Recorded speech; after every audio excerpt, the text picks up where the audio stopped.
तो भाई जिन बच्चों ने एसएससी का फॉर्म डाला था, के मन में हड़बड़ाहट थी कि कब होगा एग्जाम, कब होगा एग्जाम, जनवरी में ही आपको क्लियर कर दिया था कि एमटीएस की परीक्षा जनवरी में होगी 23 को, और उसी के बाद उसी के बगल में उसने लिख दिया था ये डेट टेंटेटिव होगी, यानी कि ये डेट चेंज भी हो सकती है और नहीं भी चेंज हो सकती है।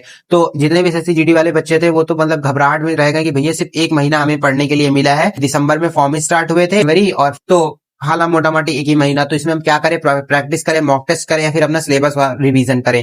तो यार देखो, जिन भी बच्चों के मन में ये सब डाउट चल रहे थे, अब क्या हुआ, फरवरी भी बीत चुकी है, अब ये मार्च चल रहा है। तो भाई अब आपको सबको पता है कि एसएससी नया वेंडर चूज कर रहा है, अब कौन एग्जाम लेगा, एडुकेटी लेगा या टीसीएस लेगा। तो अभी तो यही सब मामला चल रहा है। अब इन बच्चों के मन में एक चीज चल रहा है कि कहीं अचानक से कल एसएससी ये ना करे कि कल एग्जाम डेट निकाल दे और बोल दे आपको परसों से पेपर है, क्योंकि एसएससी का कुछ कहा नहीं जा सकता इतने समय, कब इसका दिमाग फेर जाए कुछ पता नहीं है। हालांकि मैं ये बता सकता हूँ कि आप कब तक अनुमान लेकर चल सकते हो कि इसकी एग्जाम डेट हो सकती है। देखो यार, अभी जो एसएससी सब तामझामड़ों में पड़ा हुआ है कि यह सब लोग अपने कंपनी का डाटा दो ताकि मैं आपको सिलेक्ट करूं कि कौन एग्जाम लेने में सक्षम है। तो देखो यार, इसके लिए तो मैं बता रहा हूँ, ये महीना तो आप छोड़ ही दो कि इस महीने में कोई ऐसा मतलब नोटिस या इन्फॉर्मेशन आएगी एग्जाम की। बेहतर यही कि अगर आपने यूपी पुलिस का फॉर्म डाला तो आप यूपी पुलिस पे फोकस कर सकते हो। हालांकि अगर आपने नहीं डाला यूपी पुलिस का तो कोई बात नहीं है। तो मैं आपको बता रहा हूँ कि ये महीना और अगला महीना तो छोड़ ही दो, 2 महीने मतलब कि 1.5 महीने आपके पास बचे हैं, महीने के 15-20 दिन है ना, और अगले महीने के पूरा 30 दिन। इन 2 महीनों में 1.5 महीनों में तो भाई आपका बिल्कुल साफ है एरिया की कोई मतलब नोटिस आएगा ही नहीं एसएससी जीडी के लिए, खासकर एग्जाम डेट के लिए। हालांकि अगर हम लॉन्ग टर्म मान के चले कि कब हो सकती डेट एक्सटेंड हो सकती, तो भाई इसके लिए 2 महीने भी लग सकते हैं,